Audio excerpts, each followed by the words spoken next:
Hello बच्चों, कैसे हैं आप? उम्मीद है आप ठीक होंगे। तो आज हम शुरुआत करते हैं एक अगले टॉपिक के। और हमारा आज का अगला टॉपिक है हाइब्रिडाइजेशन। हाइब्रिडाइजेशन, देखो क्या होता है हाइब्रिडाइजेशन। आपका नया सिलेबस है और नए सिलेबस का ये टॉपिक है हाइब्रिडाइजेशन। इसको हिंदी में बोलते हैं संकरण। ठीक है, तो सबसे पहले हम ये समझते हैं कि हाइब्रिडाइजेशन हुआ क्या। देखो, कोई भी कंपाउंड हमारे पास, फॉर एग्जांपल जैसे हमारे पास CH4 है। अब CH4 जो है वो बना कैसे है? जनरली हम बुक्स में देखते हैं कि इस तरह इसका स्ट्रक्चर होता है।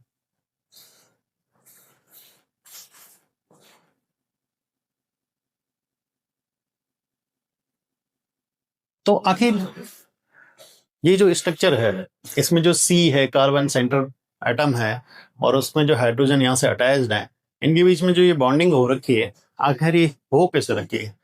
ये हमारे पास एक सवाल है, और इसी सवाल का आंसर हमें मिलता है हाइब्रिडाइजेशन से।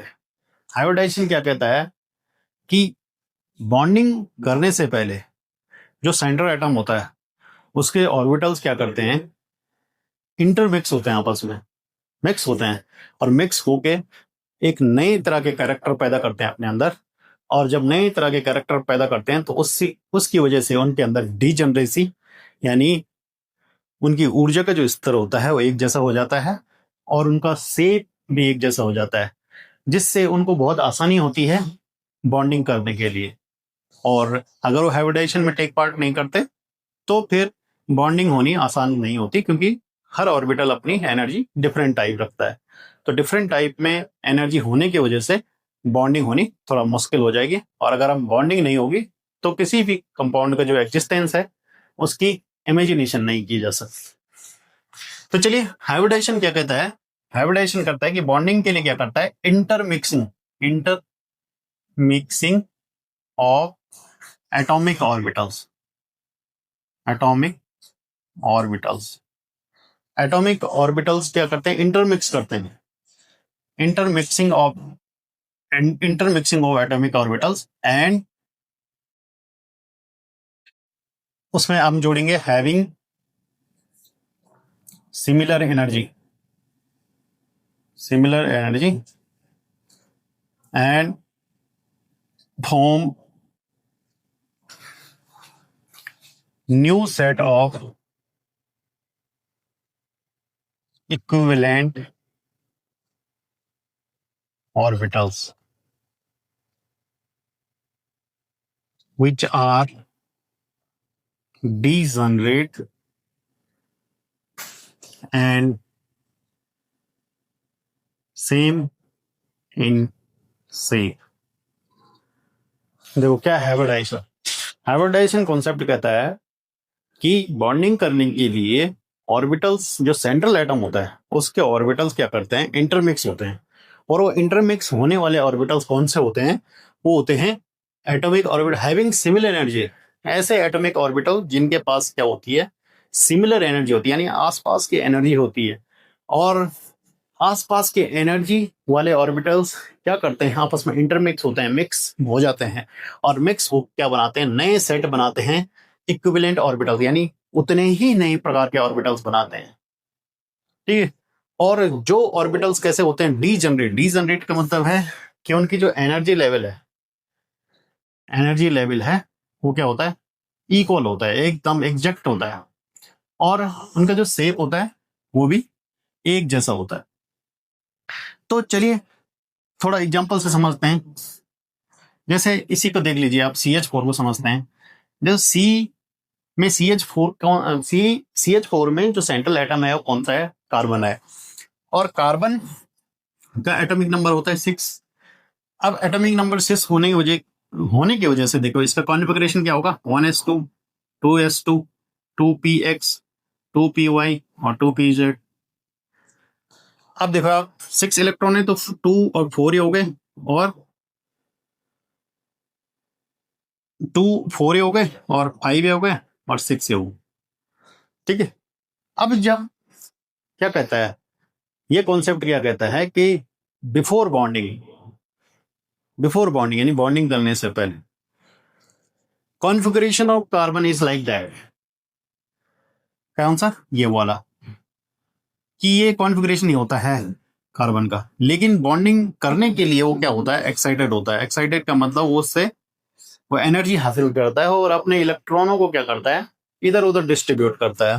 तो आप यहाँ पर देखिए कैसे करता है ये 1s2 2s1, ये क्या करता है, यहाँ का जो इलेक्ट्रॉन है वो यहाँ दे देता है। क्यों देता है, क्योंकि यहाँ पर एस और पी है, एस और पी का आपस में सिमिलर एनर्जी है, यही तो कहा गया है यहाँ पे, हैविंग सिमिलर एनर्जी, आपस में उनके लगभग समान ऊर्जा है।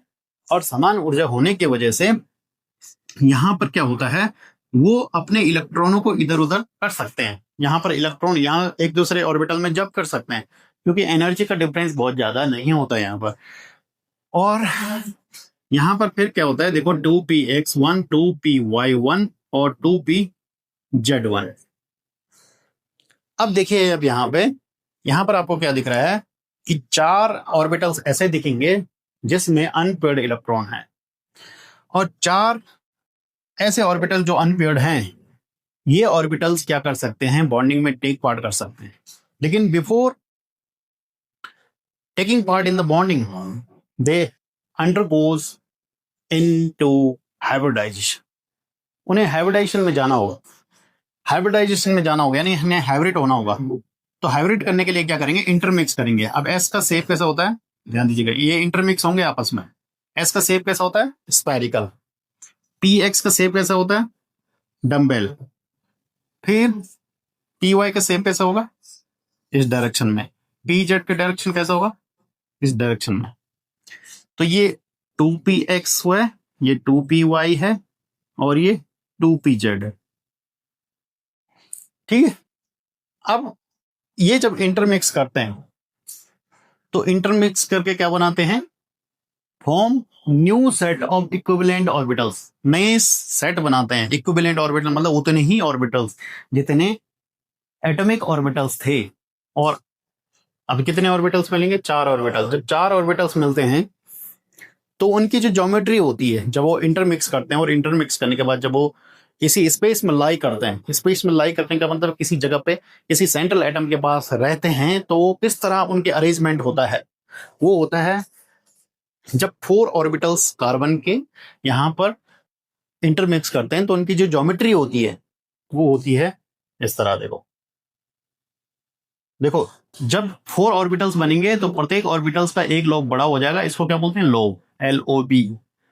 और एक लोब छोटा हो जाएगा, देखो यहां पर ऐसा, ऐसा और ऐसा।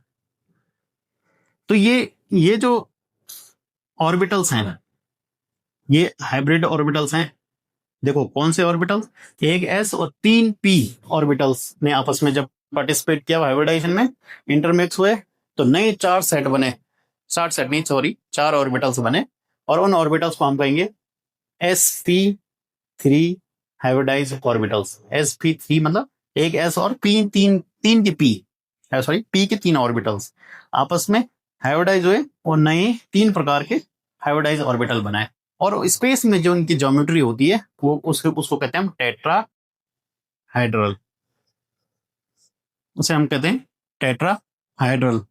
इनके बीच का जो एंगल होता है वो 109 डिग्री 5 मिनट होता है, ठीक है, प्रत्येक के बीच में। यानी ये क्या है, आपके पास कोई सेंट्रल एटम है, उसको एक इधर से है, एक उधर से है, एक इधर से, एक पीछे से, यानी उसकी ज्योमेट्री क्या है, प्रत्येक ऑर्बिटल्स के बीच में 109 डिग्री का और 5 मिनट का क्या है, इसमें स्पेस है, कितना गैप है इनके बीच में।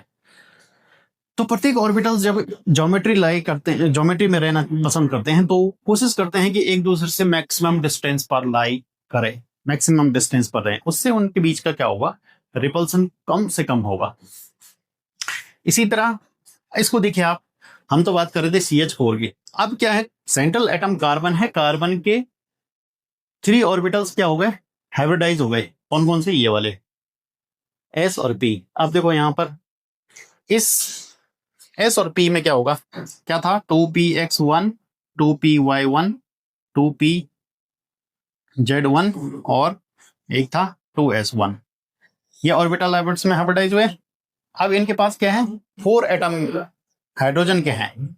4 एटम क्या है, हाइड्रोजन के। हाइड्रोजन के पास क्या होता है, एक एक इलेक्ट्रॉन होता है, और हाइड्रोजन अपने इलेक्ट्रॉन किसको दे सकता है, इनको दे सकता है। यानी 4 ऑर्बिटल हाइब्रिडाइज हुए, बाहर से हाइड्रोजन है, ये हाइड्रोजन है, ये वाला हाइड्रोजन, ये वाला हाइड्रोजन, ये वाला हाइड्रोजन। ये हाइड्रोजन क्या करेगा, इसके साथ ओवरलैप करेगा। ओवरलैप करने के बाद अब इसके साथ बॉन्डिंग बनाएगा। ध्यान दीजिएगा, हमेशा हाइब्रिडाइजेशन सेंट्रल एटम के पास ही होता है। बाहर के जो आउटर जो एटम होंगे वो हमेशा ओवरलैप करेंगे अपने अनहाइब्रिडाइज ऑर्बिटल्स। इसी तरह यहां पर है, ये एच एटम है, ये इस तरह बॉन्ड बनाया गया यहाँ पर। इसी तरह ये है, ये अनहाइब्रिडाइज ऑर्बिटल है, एस वाला, एच वाला, और ये इस तरह बॉन्ड बनाएगा। इसी तरह ये है, ये यहाँ पर एच एटम है, ये यहाँ पे इस तरह बॉन्ड बनाएगा। इस तरह CH4 की बीच में बॉन्डिंग होती है ना। ये एक कॉम्प्लिकेटेड प्रोसेस है। इसी तरह और भी हाइब्रिडाइजेशन होता है। तो आपके सिलेबस में जो हाइब्रिडाइजेशन है वो है BeCl2।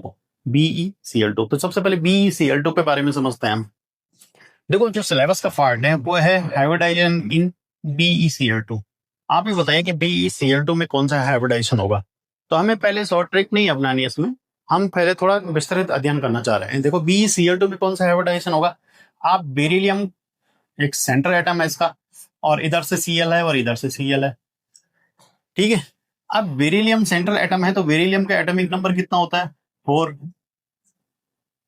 है ना। अब देखो, आप अगर आप इसका कॉन्फ़िगरेशन करेंगे तो क्या आएगा, 1s2 2s2, ठीक है। और ध्यान दीजिएगा, इसके पास जो 2p ऑर्बिटल है वो वैकेंट है, वो वैकेंट है, ठीक है। अब यहां पर देखिए आप, जब ये तो है इसकी ग्राउंड स्टेट, ग्राउंड स्टेट मैंने कौन सी बताई, जब वो फ्री स्टेट में है। लेकिन जैसे ही वो बॉन्डिंग में टेक पार्ट करेगा, वैसे ही वो क्या करेगा, अपने इलेक्ट्रॉनों को अरेंजमेंट करेगा ताकि बॉन्डिंग इजीली हो सके। तो उसे बोलते हैं एक्साइटेड स्टेट। एक्साइटेड स्टेट, तो एक्साइटेड स्टेट क्या हुई, 1s2, और सिमिलर एनर्जी 2s और 2p की एनर्जी क्या है, सिमिलर है, आपस में आसपास है, और इनके प्रिंसिपल क्वांटम नंबर भी सेम है, आप देख रहे हैं। तो ये क्या करेंगे, अपने इलेक्ट्रॉनों को क्या करेंगे, पहले इधर उधर कर देंगे ताकि आसानी हो बॉन्डिंग करने के लिए। तो क्या कर देंगे, 2s1, एस का एक इलेक्ट्रॉन कहाँ चला जाएगा, 2px1 में, 2py1 और 2py और 2pz तो खाली रहेगा। अब इसको कितना एटम है इसके पास, Cl 2 है। तो ये क्या करेंगे, इसके 2 एटम क्या करेंगे, आपस में इंटरमिक्स करेंगे, आपस में क्या हो जाएंगे, इंटरमिक्स करेंगे। तो आप जानते हैं कि S का शेप कैसा होता है, स्फेरिकल होता है, और P का शेप कैसा होता है, डम्बल होता है। उसमें से भी हम Px की बात कर रहे हैं। ये क्या है, Px वाला ऑर्बिटल है और S वाला ऑर्बिटल है। अब ये क्या होंगे, इंटरमिक्स होंगे आपस में। इंटरमिक्स का मतलब मिलेंगे और नए ऑर्बिटल बनाएंगे। जितने एटॉमिक ऑर्बिटल ने हाइब्रिडाइजेशन में टेक पार्ट किया, उतने ही नए सेट ऑफ ऑर्बिटल्स बनेंगे। तो एक सेट ने भाग लिया, एक सेट का मतलब 2 ऑर्बिटल्स, और 2 ऑर्बिटल्स ही नए बनेंगे। तो आप देखेंगे यहाँ पे, ये सेंट्रल एटम है बेरिलियम, बेरिलियम के 2 ऑर्बिटल्स जब टेक पार्ट करेंगे आपस में हाइब्रिडाइजेशन में, तो 2 ही नए ऑर्बिटल्स बनेंगे, पर वो हाइब्रिडाइज ऑर्बिटल होंगे। जब 2 ऑर्बिटल्स आपस में हाइब्रिडाइजेशन में टेक पार्ट करते हैं, तो हमेशा कोशिश करेंगे कि वो अपने से एकदम मैक्सिमम दूरी पर लाई करें। तो जब 2 ऑर्बिटल हाइब्रिडाइजेशन में टेक पार्ट करते हैं, तो 180 डिग्री पर लाई कर रखते हैं, लाई मतलब रहते हैं। तो ऐसे ऑर्बिटल बनाएंगे वो 2। जब हाइब्रिड होता है ऑर्बिटल, तो एक लोब बड़ा हो जाता है, एक लोब छोटा हो रहता है, ठीक है। इसी तरह ये है, ये, ठीक है। तो ये थोड़ा बड़ा बन गया, लो, ठीक है। अब क्या होगा यहां पर, अब क्लोरीन के बारे में देखो। क्लोरीन क्या करेगा, क्लोरीन क्या करेगा, ये क्लोरीन और ये क्लोरीन इसके साथ ओवरलैप करेगा बाहर से। लेकिन क्लोरीन का जो एटॉमिक ऑर्बिटल होगा वो अनहाइब्रिडाइज ऑर्बिटल ओवरलैप करेगा। केवल हाइब्रिडाइज कौन होता है? केवल और केवल सेंट्रल एटम के एटॉमिक ऑर्बिटल्स होते हैं। तो यहां पर आप सीएल के बारे में देखें, अगर सीएल क्या होता है, 17 होता है एटॉमिक नंबर, और इसको देखिए आप 1s2 2s2 2p6 3s2 3px 3py 3pz। देखो अब 6 4 10 2 12 और 1 13 14 15 16 17, ठीक है। तो यहाँ पे देखिए आप pz वाला 3pz वाला ऑर्बिटल कैसा दिख रहा है आपको? अनहाइब्रिड अनपेयर्ड इलेक्ट्रॉन उसके अंदर है, यानी इसके अंदर पेयरिंग हो सकती है। यहां पर एक कोई अपने इलेक्ट्रॉन दे सकता है ना। तो सीएल क्या करता है, वहां पर सीएल का जो पीजेड वाला ऑर्बिटल है वो क्या करता है, इसके साथ ओवरलैप करता है। पीजेड वाला ऑर्बिटल क्या करता है, इसके साथ क्या करता है, ऑर्बिटल ओवरलैप करता है। तो ये 3p जेड वाला ऑर्बिटल है, 3p जेड वाला ऑर्बिटल ऑफ क्लोरीन, ठीक है। इसी तरह इसमें क्या होगा, 3p जेड वाला ऑर्बिटल ऑफ क्लोरीन। और ये जो sp हाइब्रिडाइज ऑर्बिटल थे, इनके बीच की जो एंगल होगा वो 180 डिग्री होगा। मैक्सिमम डिस्टेंस पर वो एक दूसरे से लाई करेंगे, रहेंगे, ठीक है। तो ध्यान क्या दिया हमने कि जो सेंट्रल एटम है केवल उसी के ऑर्बिटल हाइब्रिडाइज होते हैं, बाकी जो आउटर एटम होते हैं उसके ऑर्बिटल अनहाइब्रिड ऑर्बिटल होते हैं और वो ओवरलैप ही करते हैं केवल। तो आप देख रहे हैं इसमें क्या है, sp हाइब्रिडाइजेशन है, एक s और एक p आपके पास मिलता है। इसी तरह आपके पास और भी जैसे आपके पास सिलेबस में है BF3 NS3 CH4 का एग्जांपल हम दे चुके हैं अभी, है ना। तो ये सारे हैं, इनमें हाइब्रिडाइजेशन आपने पढ़ना है। तो डिटेल स्टडी तो हम इनकी करेंगे, एक दो हमने कर दी है ना। और देखो अगर आपको शॉर्ट में पता करना है कौन सा हाइब्रिडाइज, अगर आपके पास एक नंबर में आता है कि इसमें कौन सा हाइब्रिडाइजेशन है, तो आप कैसे पता करेंगे? ध्यान दीजिएगा, इसका फॉर्मूला है शॉर्ट ट्रिक। किसी कंपाउंड में कौन सा हाइब्रिडाइजेशन है, देखिए आप यहाँ पे जैसे CH4 में कौन सा हाइब्रिडाइजेशन है, तो इसके लिए फॉर्मूला है हाफ B+M - C+A, ठीक है। तो हाफ V का मतलब होता है वैलेंस इलेक्ट्रॉन। V का मतलब क्या है, वैलेंस इलेक्ट्रॉन। वैलेंस इलेक्ट्रॉन का मतलब होता है भाई संयोजी इलेक्ट्रॉन जो केवल बॉन्डिंग में टेक पार्ट करते हैं। और M का मतलब है मोनोवैलेंट। मोनोवैलेंट मतलब सिंगल बॉन्ड वाले कितने हैं उसमें, आउटर एटम। -C का मतलब है कैटायन, कितना कैटायन चार्ज है, A का मतलब है एनायन। तो हाफ V+, ये किसके लिए होता है, सेंट्रल एटम के लिए होता है। तो कार्बन के पास कितने वैलेंस इलेक्ट्रॉन होंगे, 4 होंगे कि नहीं होंगे भाई, 6 एटॉमिक नंबर है, तो 2 और 4 यानी 4 एटॉमिक, सॉरी 4 उसमें क्या है, वैलेंस इलेक्ट्रॉन है, प्लस मोनोवैलेंट का मतलब इसमें कितने सिंगल बॉन्ड है, कितने सिंगल बॉन्ड है उसमें, 4 हैं। तो यहाँ पे 4 करेंगे आप, माइनस कैटायन भी 0 है और एनायन भी 0 यानी कुछ नहीं है। तो ये क्या हो गया, 8/2 यानी 4 ही इसका क्या आया, इसको बोलते हैं, जो आएगा उसको बोलते हैं स्टेरिक नंबर, स्टेरिक नंबर, ठीक है। अगर किसी का 4 स्टेरिक नंबर आता है तो इसका मतलब होता है कि वो उसमें sp3 हाइब्रिडाइजेशन है। sp3 का मतलब एक s का ऑर्बिटल मिक्स है और p के 3 ऑर्बिटल मिक्स है, तो टोटल 4 हो गए, है ना। इसी तरह अगर हम सिलेबस के अकॉर्डिंग चले BF3 में कौन सा हाइब्रिडाइजेशन होगा, तो इसके अकॉर्डिंग अगर हम चलेंगे हाफ B+M। भी क्या है, वैलेंस इलेक्ट्रॉन। बोरोन में कितने इलेक्ट्रॉन होंगे, वैलेंस 3, है ना। बोरोन का 5 एटॉमिक नंबर होता है, तो 3 वैलेंस इलेक्ट्रॉन है इसमें और 3 मोनोवैलेंट है। -C+A का मतलब है कि माइनस न कैटायन है इसमें ना एनायन है, तो 0 हो जाएगा।